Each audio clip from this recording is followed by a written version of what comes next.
Naperville Community Unit School District 203 has long been a high-achieving school district in a supportive community.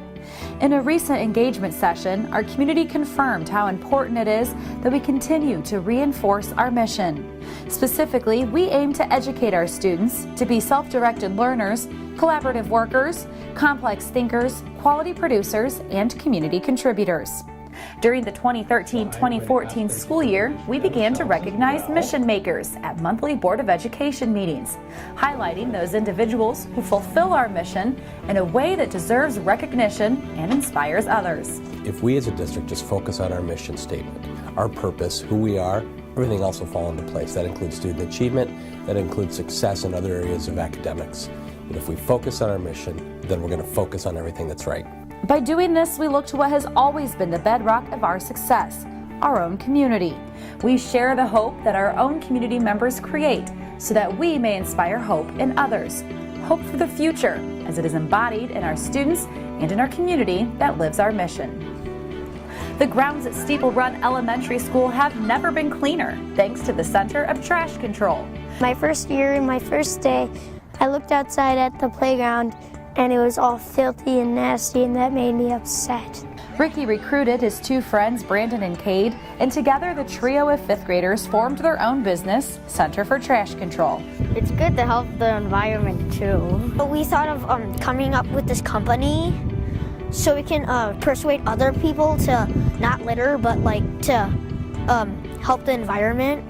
Principal Debbie Doyle nominated the boys for the district's monthly Mission Maker Award, which they received at the Board of Education meeting in September. We talked about our mission here at Steeple Run, and they gave it as an example of being self-directed, how they work together, and that they were helping out their community as well. I thought the Center for Trash Control really exemplified young students, young members of our community who really took ownership and took pride in what their community looks like. So as community contributors, they really saw a need in their school neighborhood and took a hold of it and really went after it to try to improve the whole community. The boys don't see an end in sight when it comes to keeping the planet clean.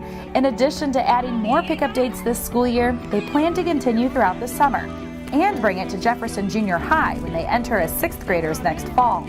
They hope their business can inspire others to start cleaning up at their schools as well. Whenever Sophia Bezanis has a bad day, she looks for the bright side, knowing it could be worse. She knows because she's been there.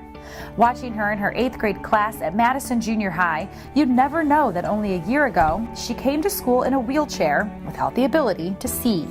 Sophia has type 1 diabetes and postural orthostatic tachycardia syndrome, or POTS, a malfunction of the autonomic nervous system which controls bodily functions like heart rate, blood pressure, and kidney function. After being out of school for about 8 months, Sophia returned, but in a wheelchair. It was really disappointing because I didn't like being like that and I wanted to be independent. So it was hard for me because I didn't want people's help, but I needed people's help. She was just determined to, be here as long as she could and get the grades, and she's truly remarkable.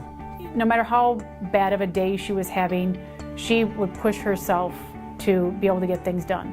She really made my job easy.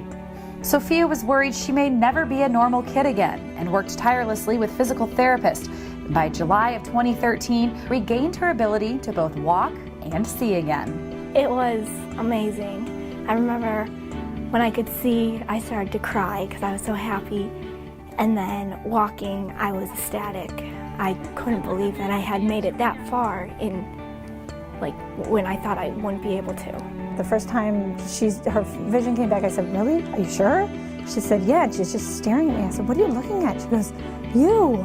I haven't seen your face in a year and a half." So I will never forget that moment. Wanting to support others going through a similar experience, Sophia and a few of her friends hold an annual bake sale. Now in its 3rd year, Sophia has raised $3,330 for Juvenile Diabetes Research Foundation. She also participated in the Walk to Cure in October. The name of her team, Sophia's Hope Hunters. Madison Junior High Principal Erin Anderson and Sophia's teachers nominated her for the district's Mission Maker Award. Sophia really represents that self-directed learner, someone who really had a personal connection to a need and really saw an opportunity to not only help herself, but to help our community. Sophia will never be cured of POTS or diabetes. She'll have to wear a pump and give herself medication for the rest of her life. But her story inspires everyone she meets to never give up hope. With enough energy put into something, you can push through, or you can be able to have a good day. Just try.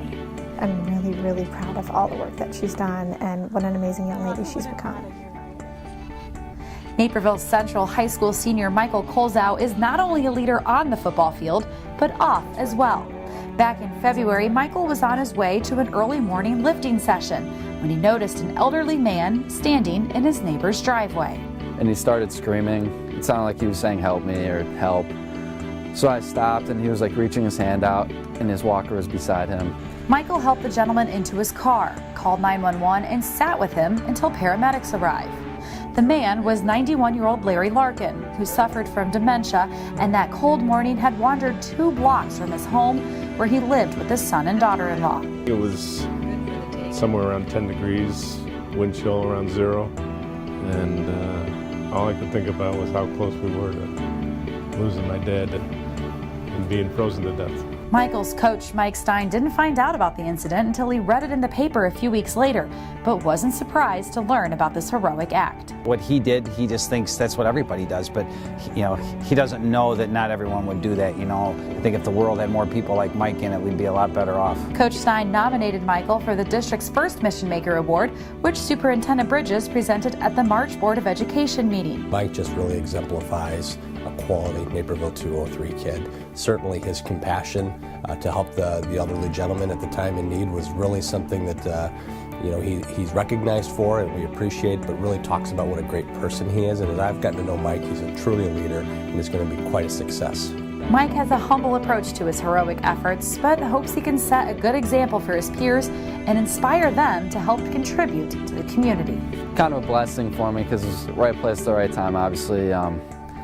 I do hope that it can inspire some kids to make the right moves, to just in certain situations like that, and kind of feel out the situation to see what the right thing may be to do. Larry passed away this October. Mike's actions that morning gave my family and I another 6 months or so with my dad, and instead of dying a very tragic death in the cold, he died a very peaceful death in his bed, and the family takes great comfort in that. Our mission is to educate students to be self-directed learners, collaborative workers, complex thinkers, quality producers, and community contributors. Each of the stories you've heard are just some examples of how our District 203 students live the mission. We hope their stories inspire you to also live the mission.